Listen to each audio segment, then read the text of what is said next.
যেদিন ভাবি বেশি ঘুমাবো সেদিন তাড়াতাড়ি ঘুম ভেঙে যায়। আজ 200 ভার্বের পরীক্ষা দিয়ে মাত্র 150 নম্বর পেয়েছি, বাকি 50টা ভার্ব ভুলে গেছি। আসসালামু আলাইকুম, welcome to Mohibullah study point. আমি অনার্স চতুর্থ বর্ষের একজন স্টুডেন্ট, টুকটাক বিসিএস প্রিপারেশন নিচ্ছি। শুক্রবার আমার জন্য স্পেশাল একটা দিন, কোনো টিউশনের প্যারা নেই, নিজেকে সময় দেওয়া যায়।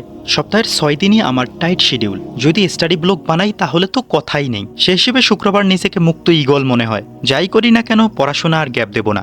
ঈদের সময় পড়াশোনা গ্যাপ দিয়ে যে ভুলটা করেছি, এই ভুলের মাসুল আমাকে এখনও দিতে হচ্ছে। এখন থেকে যাই কিছু হয়ে যাক, আমি পড়াশোনাটাকে বন্ধ রাখবো না।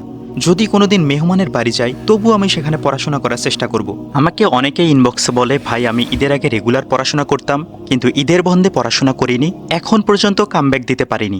এই সমস্যা আমার নিজেরও হয়েছিল। আজ প্রথমে ফ্রি হ্যান্ড রাইটিং প্র্যাকটিস করতে বসে গিয়েছি। বর্তমান ইংরেজি আমার মাথায় এমনভাবে ঢুকে গেছে যে ইংরেজি না পড়লে আমার আর ভালো লাগে না। কোনো একটা সেন্টেন্স দেখে যখন তার অর্থ করতে পারি না, তখন আমার মাথায় যন্ত্রণা শুরু হয়ে যায় যে এটা আমি কেন পারি না।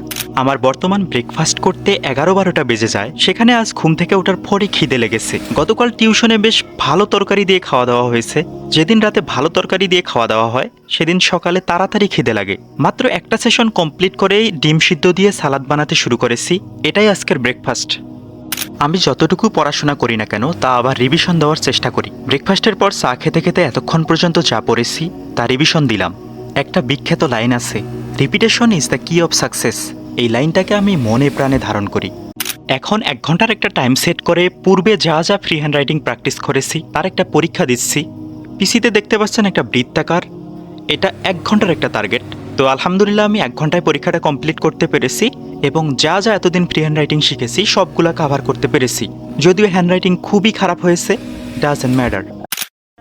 دمعي شوقا يا حبيبي إليك فرض قلبي عشقا بالصلاة عليك طارت روحي حبا في المنام إليك رغم كل قربا سيدي لبيك قلبي في المدينة وجد আমি 5 থেকে 600 ভার্ব মুখস্থ করেছিলাম, কিন্তু প্র্যাকটিস করার অভাবে অনেকগুলো ভুলে গিয়েছি। তাই আজ পিসিতে প্রায় 200 ভার্ব তুললাম। 200 ভার্ব প্রিন্ট করে পরীক্ষা দেওয়ার পর আমি 150 নম্বর পেয়েছি, আর বাকি 50টা ভুলে গেছি।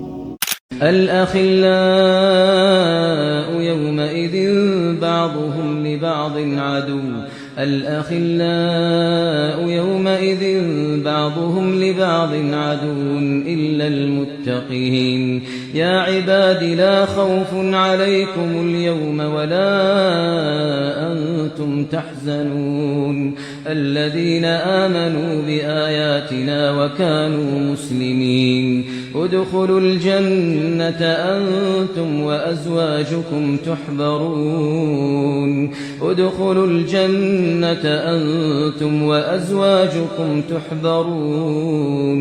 জুমার নামাজের আগে 4টা সেশন কমপ্লিট করেছি, রুমটা পরিষ্কার করে ব্যায়াম করেছি, তারপর গোসল করে জুমার নামাজ পড়তে গিয়েছি। ভেবেছিলাম এসে একটু পড়তে বসবো, কিন্তু এসে মামাতো ভাইয়ের সাথে 1 কাপ চা খেয়ে আমি একটু ঘুমাতে যাই। ঘুম থেকে উঠে আমি এত পরিমাণ অসুস্থ হয়ে যাই, মনে হচ্ছিল আজকে মারা যাব। হঠাৎ করে আমার বুকের ভেতর একদম ধকধক ধকধক আওয়াজ, মনে হচ্ছে যেন বুকের ভেতর থেকে আমাকে কেউ বাড়ি দিচ্ছে এবং বুকে প্রচণ্ড ব্যথা হচ্ছিল। মনে হচ্ছিল তো আমি মরেই যাব। যাই হোক, পরে আলহামদুলিল্লাহ আল্লাহ সুস্থ করে দিছেন। আসরের পর একটু জার্নালিং করছি, তারপর আর পড়াশোনা করিনি। আজ এই পর্যন্ত। Please keep me in your prayer. আসসালামু আলাইকুম।